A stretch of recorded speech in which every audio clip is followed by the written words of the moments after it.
Hello, everyone. Good morning and welcome to the Lynn Cancer Institute Updates, Keeping You in the Know 2023. Jan, our wonderful community outreach coordinator, isn't here to read our intro today, so I'm going to be doing the introduction. I'm Katie Wolke. I'm a registered dietitian here at Lynn Cancer Institute, and patients may recognize me from our Boca location as well as our Boynton radiation location. And I will be providing nutrition education today on boosting immunity through nutrition. At Lynn Cancer, we believe that nutrition is really the basics of healthy living for our patients, our survivors, as well as prevention for all of us. So, a few housekeeping notes before we get started today. Your Zoom will be muted during the presentation. And in interest of time, my bio was sent out via email. We invite you to take notes during the presentation, and when you have a question, write it in our question and answer chat box. And this is because I won't be able to see or hear you. So questions must be written in the chat box in order for me to see those questions and be able to respond. At the conclusion of the presentation, there will be time for question and answers. So please save those until that time or write them in the chat box and know that I'll be addressing them at that time. Okay. So with that being said, let's get started on immunity and nutrition. Okay, so flu season is among us, everyone.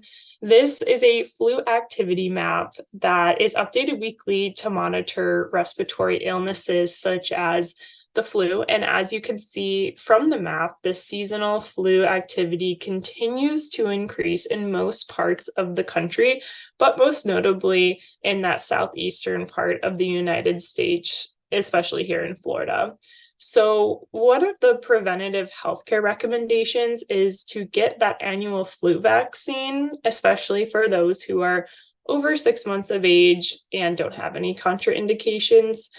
But another preventative approach to the flu and other respiratory viral illnesses, in addition to things like vaccinations, is to eat a healthy diet rich in nutrients. And that is really what today's discussion is going to be focused on, ways to boost our immunity through nutrition in order to prevent infection or severity of illness. And before I really get started on that, I did want to just pause and, take a minute to remind us all of how complex the human immune system is. As shown by this picture on the right, there are several factors that can dictate the efficiency and effectiveness of our immune system. And these factors include things like genetic variations, age, vaccination history, physical activity level, stress, really the list goes on. And we are specifically focusing just on the nutrient intake component of our immunity today. And within the nutrient component, there are some key nutrients for immunity function. Those are listed here on the left. I'm only going to be going in depth on 3 of them today, really in the interest of time, and because that's what the research has most heavily focused on. And these nutrients that I will be talking about are vitamin D, vitamin C, a mineral called zinc, and fruit and vegetable consumption, because again, there's really a substantial amount of research on this. So let's get started and let's first talk about vitamin D. And anecdotally, I really noticed vitamin D supplementation becoming a lot more popular of a supplement for people to take recently. And it seems like COVID really amped up this awareness of vitamin D's role with immunity. And the research really supports vitamin D's role in immunity for specific illnesses such as the flu, respiratory tract infections, and also COVID. So with the flu, we see that a vitamin D deficiency specifically decreases the immunity response that you can get from a flu vaccine. So the correction of a vitamin D deficiency may improve the protective efficacy of that flu vaccine and help our immunity to the flu. And this could probably be due to vitamin D's role with our adaptive immunity, meaning our ability to produce antibodies, which are the things that are produced from vaccines in order to protect us. There's also some research with vitamin D helping with respiratory tract infections. And so it was found that vitamin D supplementation can actually reduce your risk of contracting a respiratory tract infection. However, it's important to note that they found the strongest benefit from this vitamin D supplementation were with those who were deficient with vitamin D at baseline. So really here focusing on, again, that vitamin D deficiency being kind of the problematic thing for immunity. They found that actually smaller doses of vitamin D daily, such as 1,000 to 2,000 international units daily, was actually more effective than doing these mega large doses of 30 to 50,000 international units of vitamin D once a week. So when looking at that, it's interesting because we know that we want to see someone supplementing daily versus once a week. And in regards to COVID-19, there really was a lot of research done regarding nutrition intervention and this specific virus, which I thought was super fascinating. And studies show that those who had a lower vitamin D status, especially with that severe deficiency, had increased risk of not only contracting COVID, but also higher risk of getting a more severe form of COVID-19. They found that vitamin D deficiency actually increased the individual's risk of becoming hospitalized and even dying from COVID-19. So vitamin D, we found played a huge role in that virus. So since the research really is pointing towards the deficiency of vitamin D as being what we need to avoid, it's important to understand how to avoid that deficiency, right? So the best way to determine your vitamin D status is to go to your primary healthcare provider and have your level checked. So this is a blood level test. They can test for the concentration of something called 25-hydroxyvitamin D.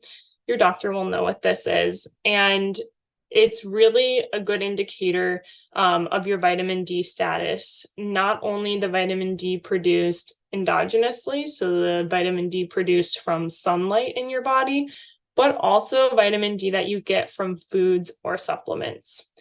And researchers have actually yet to really identify that ideal concentration of vitamin D in the blood. However, if your level is over 20 to 30, then this is considered generally adequate for bone and overall health.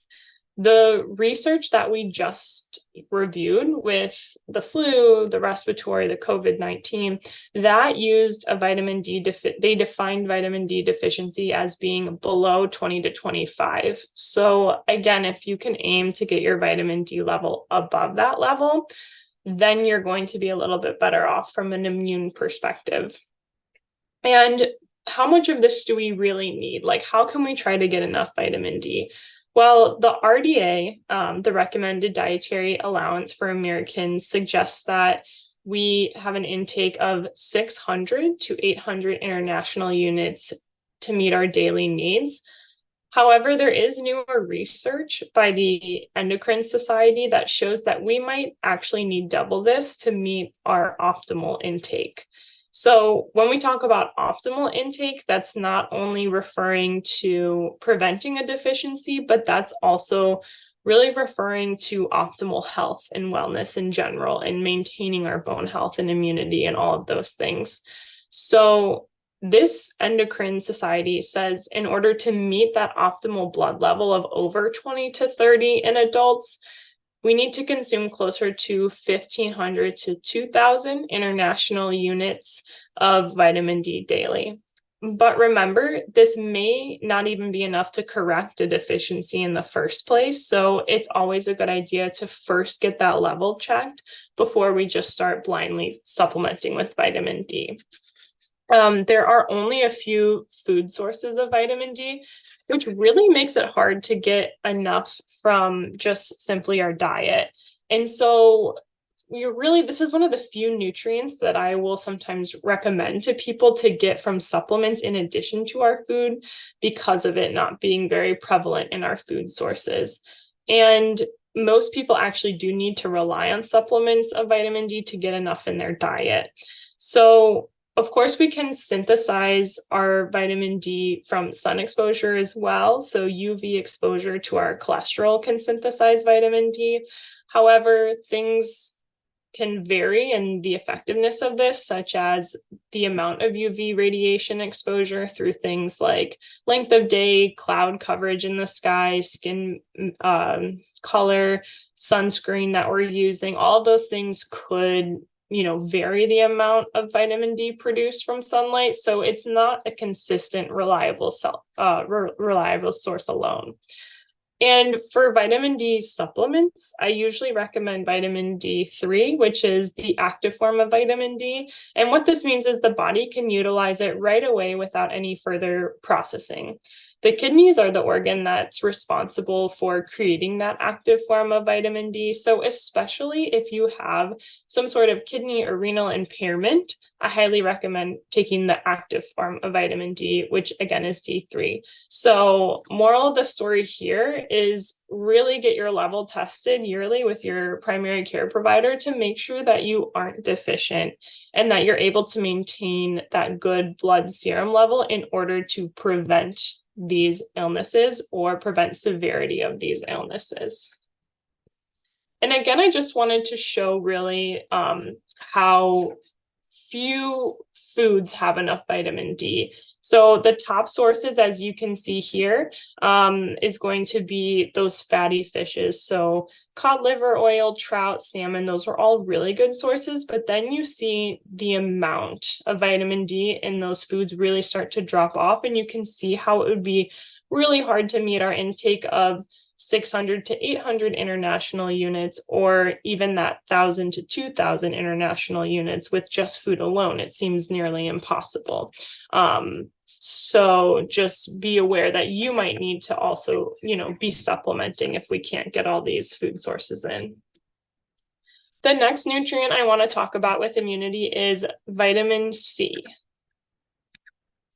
So vitamin C, it plays a vital role in our normal functioning of our immune system. And we actually know through the research that vitamin C deficiency could make us more susceptible to infections. But the possibility of supplementing additional vitamin C in a well-nourished population in order to prevent illness is really not well supported. So there is this popular belief that extra vitamin C can boost our immune system, hence why some people take things like the emergency products when we think we're getting sick. However, in the general healthy population, vitamin C supplementation does not prevent the onset of cold or pneumonia, and no data currently supports vitamin C supplementation and the risk of getting a COVID-19 infection. However, that being said, there are certain populations that may benefit from vitamin C supplementation, and those are mentioned on the rest of this slide. One of those populations is people with chronic diseases such as obesity, diabetes, cardiovascular disease, chronic lung diseases. And these are all really characterized by systemic inflammation in the body. And that systemic inflammation can impair an individual's immune response. So research shows that in this population, oral vitamin C supplementation of 1,000 milligrams per day can actually significantly reduce inflammatory markers. This marker in particular that they did in these studies was something called C-reactive protein. So theoretically, decreasing the susceptibility to infections like severity and severity of illnesses like the common cold and pneumonia, those can all be potentially reduced by supplementing with vitamin C, in that specific population. Another population we could look at with vitamin C supplementation is the elderly population. And these studies, classified elderly as 75 years of age or older. And they are more susceptible to malnutrition in general for several different reasons. And nutrient deficiencies like vitamin C have actually been reported in this population. So in a study looking at elderly patients with pneumonia, the majority of patients actually had insufficient vitamin C levels, so a deficiency according to their blood levels. And it was found that supplementing them with 200 milligrams per day of vitamin C actually reduced their respiratory symptoms. So there is a case where a deficiency can make illnesses, more severe, and that's in this situation.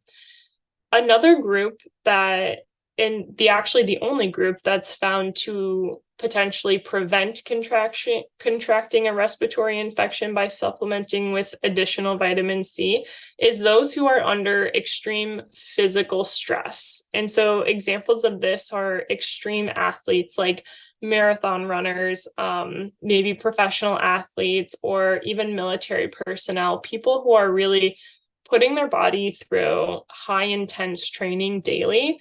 And this is because they create a lot more inflammation in their body with that intense training. And the research has shown that supplementing them with 250 to 1,000 milligrams of vitamin C per day can actually prevent them from getting respiratory illnesses such as the common cold. So again, another population that could potentially benefit from vitamin C. And how much vitamin C do we really need, and should we get our levels tested? Vitamin C levels can be tested in the blood. However, it's not typically done, and this is because vitamin C is a water-soluble vitamin. And so that means that our levels fluctuate day to day, and we really don't have long-term storage of this vitamin, unlike vitamin D, which is stored in our fat stores. We don't have a way to measure if vitamin C is adequate from a long-term standpoint. It's really just temporary. So a good way to kind of determine if you're getting enough vitamin C every day is by looking at your intake. And the recommended dietary allowance for vitamin C is 75 milligrams per day for women and 90 milligrams per day for men. These numbers actually are more to prevent deficiency, kind of like we were talking about with vitamin D. So in this case, these numbers are what you need to prevent something like scurvy or a severe deficiency. They aren't necessarily our optimal intake, and we still don't really know what that optimal intake is, but we do know that from studies such as looking at preventing cancer or preventing certain chronic diseases, that an intake of 100 milligrams of vitamin C or more is what is found to fully saturate our cells with vitamin C. So, what my suggestion is try to get at least that minimum RDA, but aim to get higher than 100 because we know that that's really that optimal level. And the best way to get our vitamin C is from fruits and vegetables. They are absolutely the highest source, and it's preferred over supplements for the general public. So this is also for a couple different reasons. One, we know it's not actually going to be preventing an illness such as a virus or the flu. And taking high doses of vitamin C, such as that emergency product, can actually diminish your ability to absorb vitamin C. And so what I mean by this is when we take really high doses, we don't actually absorb 100% of it. We're actually only absorbing 30% of it or something closer to that number. And this is because we only have so many transporters in our body that are able to take in all of that nutrient. So at some point, those get saturated and all the other amount of the vitamin C is going to be flushed out either in the urine or in the bowels. And that leads me to some of the negative side effects of really high vitamin C supplementation. One of them is calcium oxalate kidney stones. So especially if someone is susceptible to kidney stones, I wouldn't recommend a high vitamin C supplement.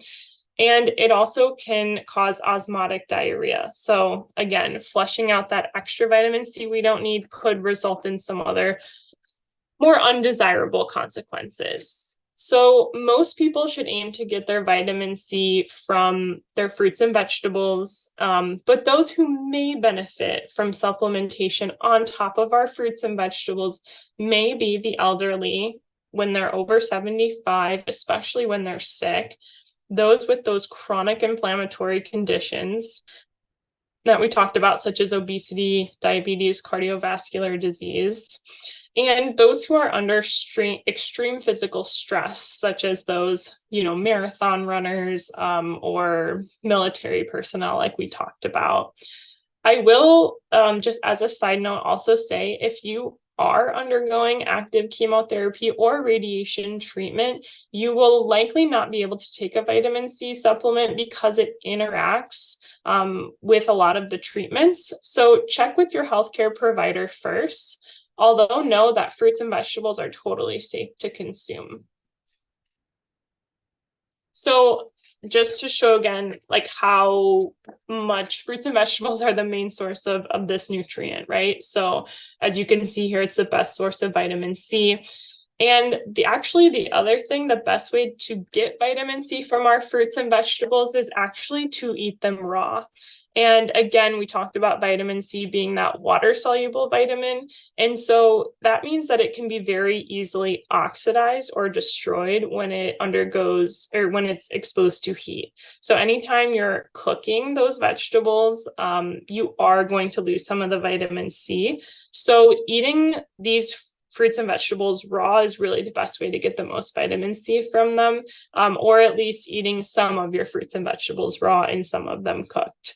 And consuming 5 servings of fruits and vegetables a day, which is what we really try to endorse, would provide you with 200 milligrams of vitamin C. So this would be another way to get that optimal level, not just that minimum level.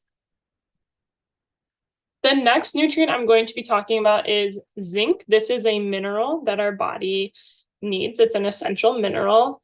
And researchers have hypothesized that zinc could reduce the severity and duration of cold signs and symptoms by actually directly inhibiting virus binding and replication, especially in areas where the virus will enter in the body, such as our nasal mucosa. And zinc is a really strong antioxidant. It suppresses inflammation in the body. So we know all of these mechanisms, so to speak, but what does the research actually say in regards to zinc supplementation and these illnesses? And a meta-analysis found that oral zinc supplementation can actually shorten the duration of cold symptoms. So in this study, those supplementing with zinc actually reduced the length of their cold by a mean difference of 1.5 days. And zinc dosages really varied in these studies, but in general, they found that the higher doses of zinc actually correlated with greater reduction in the days of the length of the cold, which is super interesting that we have this concrete information. So zinc dosages really ranged in this study, like I was saying, from 30 to 300 milligrams total zinc daily. But the one thing that was similar amongst all of them is that the zinc was actually given not in a pill form, but it was given in lozenges, so throat lozenges, and they were divided into small doses and given every 2 to 3 hours. So these cough drops or zinc lozenges had anywhere from 5 to 13 milligrams of zinc in them, and a lot of them were zinc gluconate, and they were given every 2 to 3 hours that they were awake. And that is what really shortened the length of the cold for these people. Again, meta-analysis, so super in-depth, lots of studies showing this. There are also several studies that investigated zinc and COVID-19, and it found that those who had a low zinc status or even a zinc deficiency had increased susceptibility and severity of COVID-19 symptoms. And in hospitalized patients with COVID-19, those who were supplemented with zinc in a high dose, so 220 milligrams, which equates to 50 milligrams of elemental zinc, had significantly less risk of mortality, which is pretty crazy. The thing that I will note with the COVID studies is that the zinc deficiency is really what we want to avoid for the general population. We don't necessarily need to supplement with zinc on top of that. We just need to avoid a deficiency. However, if someone is hospitalized, it shows that no matter what, that zinc supplementation can actually help prevent some poor outcomes, including mortality. Super interesting. So for zinc, how much do we need? How do we prevent that deficiency like we were talking about? The RDA for adults is 8 to 11 milligrams per day for zinc, so 8 being for women, 11 for men. And the main sources of zinc from your diet are going to be things like meats, fish, and seafood, especially oysters. Oysters are the top foods. And we can also supplement with zinc. It comes in several different forms. But like I was saying, zinc gluconate was the one that was most commonly used in the throat lozenges. And zinc gluconate, this probably is because this is the highest bioavailability or absorption that we can get in the body. So that's the best form to absorb it.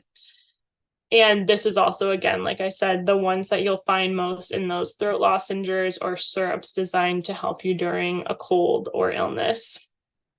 Really, the average person doesn't need zinc supplements. It should be something that we really try to get from the diet. And another reason why I don't really tend to recommend or like zinc supplements is because they're typically really high dosages. So for the general population, at least, I don't recommend them. So they're a lot of times they're 220 milligrams versus, like I was saying, the 8 to 11 milligrams that we would need.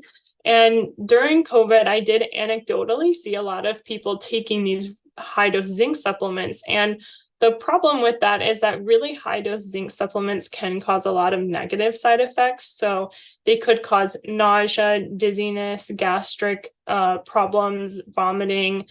And if you supplement with this high dose of zinc for longer than 2 weeks, this can actually start to interfere with other mineral absorption, specifically copper absorption. And so then you can become deficient in another mineral, such as copper. And this is because zinc and copper and a lot of the minerals actually share the same transporters in the intestines. So again, another fancy word for our ability to absorb it. And if your body is getting a really high dose of zinc, it's not going to have any transporters left to absorb your other minerals like copper. So again, really only recommending if you have a deficiency, and if you do want to take it when you're sick, only taking it for up to those 2 weeks at a time. And I just wanted to review some of these food sources. Again, as you can see, oysters is by far the highest source of it, which is interesting. But in the US, the majority of our zinc intake actually comes from beef because that's more commonly consumed than oysters. And other sources we see here can be beans, nuts, whole grains. Those all contain zinc as well. But the bioavailability of zinc from the plant-based foods is lower because the plant-based foods contain phytates. And the phytates are the storage form of phosphorus in plants. So it's kind of like the bones of the plant. And what these do is they actually bind to the mineral. So they bind to zinc, and it's very hard for us to absorb that in our intestines. So it actually is a lot harder to absorb zinc from these plant-based sources. So that's why, I do try to encourage people to get some of those higher food sources, such as the beef, some of the seafood, some of the shellfish, in order to get enough zinc in their diet. Although I will say, if you are undergoing, active chemotherapy or radiation, if you have a low immune system right now in general, I would say to avoid raw oysters for sure, just because those can be very highly susceptible to having a foodborne illness. But having them cooked or having the beef cooked is completely appropriate. The next thing that I want to talk about is fruit and vegetable intake and the research with that. This is obviously a lot more general than the specific nutrients that we were talking about, but there is still a lot of research on it, and I think it's worth mentioning. So research shows, probably not surprising to you, that higher fruit and vegetable consumption promotes better immune outcomes.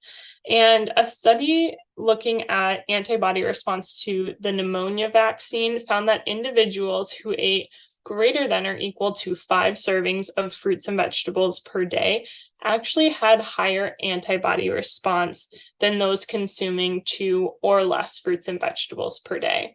So by simply consuming more fruits and vegetables, these people had better immune systems and ability to have a better response to the vaccine, meaning they were more protected.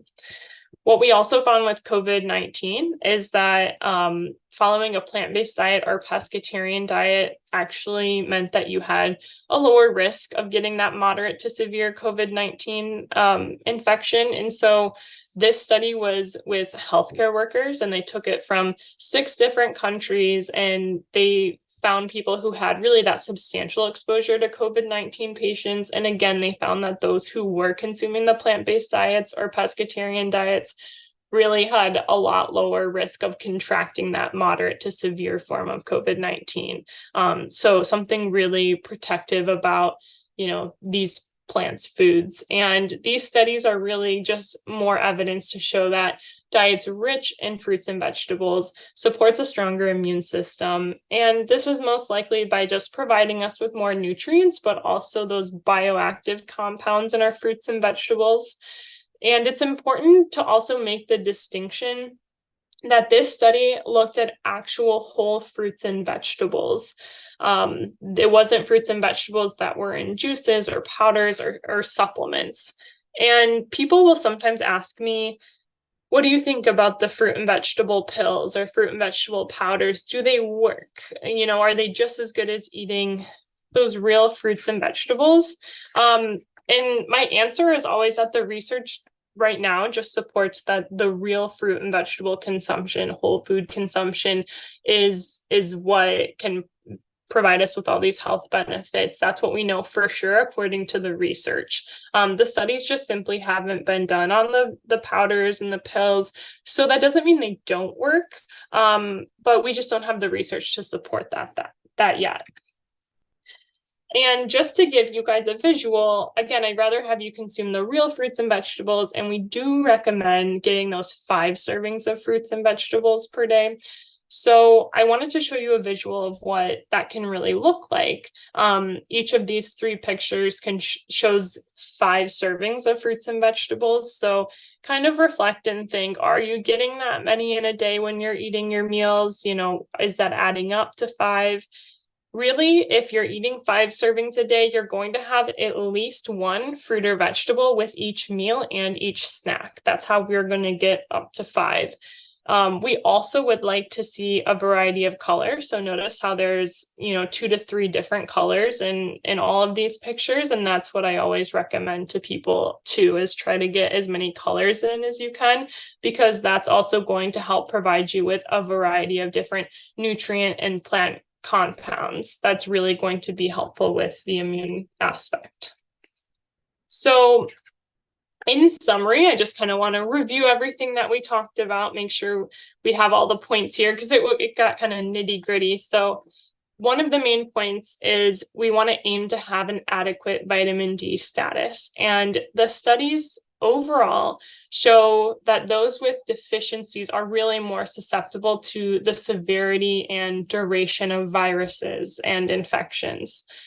The second point is that we want to get our sources of vitamin C from food and not necessarily from supplements. Now, supplements of 250 to 1,000 milligrams of vitamin C It's helpful in certain populations, like we talked about. However, the general population should probably just skip the emergency supplements or those anything marketed towards vitamin C and, preventing the flu or a common cold. The third point is we want to maintain adequate zinc intake from foods in our regular diet. So we want to have adequate zinc intake, and we could supplement with zinc lozenges every 2 to 3 hours if we have the common cold, if we wanted to reduce the length of our cold.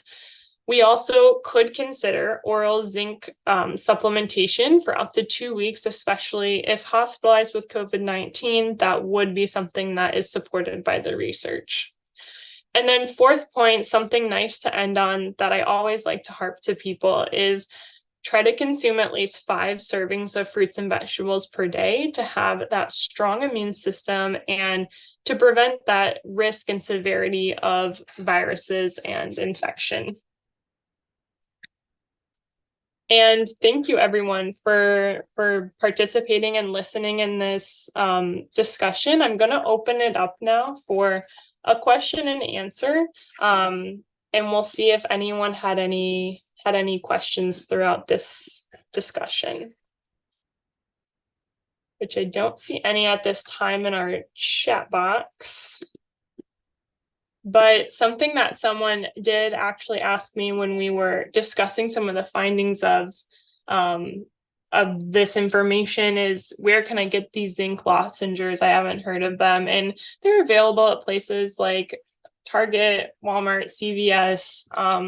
There's no specific brand that I recommend, but I would look for, just make sure that it has zinc in it, and, try to take them every 2 to 3 hours in order to really shorten the length of your cold. I would go for that over something like, like we said, those vitamin C products, since the research supports that. But yeah, thank you, everyone. I love all the support. And if anyone does have any questions, we can also, you can email me. My email is right there. We have 2 other wonderful dietitians that work with us, Brandy and Marie. So please come to any one of us 3. We're happy to chat about nutrition, whether that's a specific concern that you're having or just general nutrition. We absolutely love to talk about nutrition. So I do see one question here. Richard Evans. Okay. How important is this information for sickle cell? So all of the information discussed today is really applicable to the general population, as we discussed. If you are undergoing a specific cancer treatment, the only 2 things that I would be hesitant on is the vitamin C and the zinc. I would really clear those with your healthcare provider first, because it can be contraindicated with your treatment. Now, that being said, vitamin D is one of those that pretty much everyone can take. There's no cancer treatment that's contraindicated with vitamin D that we know of. So that one, for sure, make sure you're getting enough vitamin D and supplementing with that appropriately. But otherwise, if you weren't able to supplement with something like vitamin C or zinc, you can, of course, always consume fruits and vegetables. We know that fruits and vegetables are very helpful for immunity, but also for all of our red blood cells, white blood cells. So you can definitely get in your 5 servings of fruits and vegetables a day, and that would be beneficial for something like sickle cell and something like everyone in the general population. I do have another question here. What do you think of resveratrol? I can't eat berries, so I take resveratrol. Does that make sense? Okay, so resveratrol is a polyphenol or a plant compound, for those who don't know, that are really rich in those red or dark purple fruits and vegetables. So things like the berries, like you were saying, a lot of people know it as being something that's beneficial in wine, red wine, but berries is a really great example.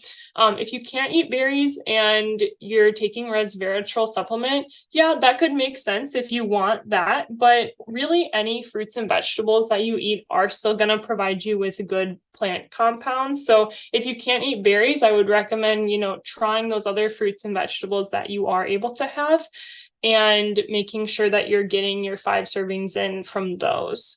Resveratrol is a good, polyphenol compound, like we said, but I don't have specific research on it saying that it is necessarily super beneficial for immunity. So I would try to get your fruits and vegetables from other sources than berries, but no reason to not take the resveratrol right now.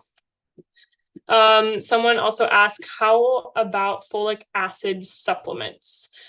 So folic acid supplements, that's interesting. We know that folic acid and folate in general is something that people might have a difficulty time getting from food. And some people have genetic variances that can make it harder for them to get the active form of folate. So first, I would check with your doctor and see if you have, adequate folate levels. If you don't, you might need to look at something like a methylated folate supplement.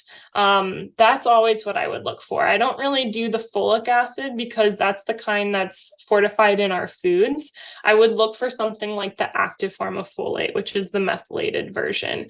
So first step, go to your doctor, see if you have a deficiency with folate first, which you could also, if your blood counts are off, if your hemoglobin, your hematocrit are a little off, we could further look into folate levels.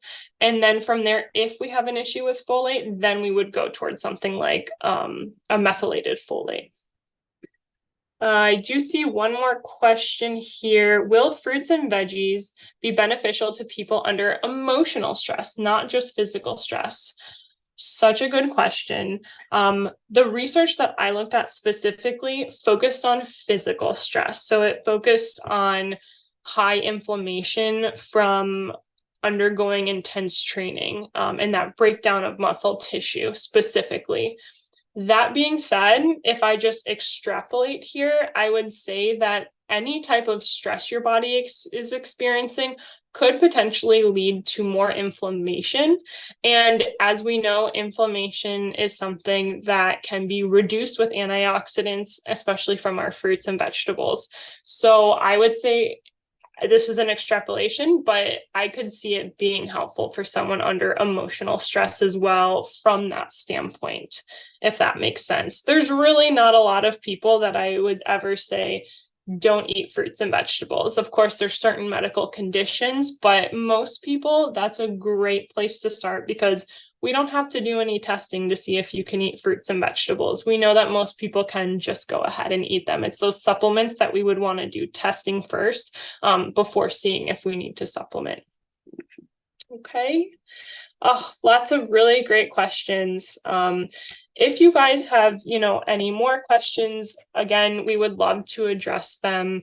You can reach out to us directly, either, via the email here, or you can call us. We would love to work with you guys. So all that being said, I will read our little conclusion here. All of our lectures are recorded, and so this presentation, as well as all of our past, will be on the website. So you can watch today's presentation again, or you can share it with family and friends if you'd like. Lee will send a link in her follow-up email, which includes an evaluation sheet. And these evaluations allow us to not only add your name and email for future mailings, but it also allows us to address any suggestions that you have. We always love to improve the process. And we really appreciate everyone that joined today. I loved all the questions. It was fun, having this this little Q&A at the end. So we hope to see you guys at our next presentation in December.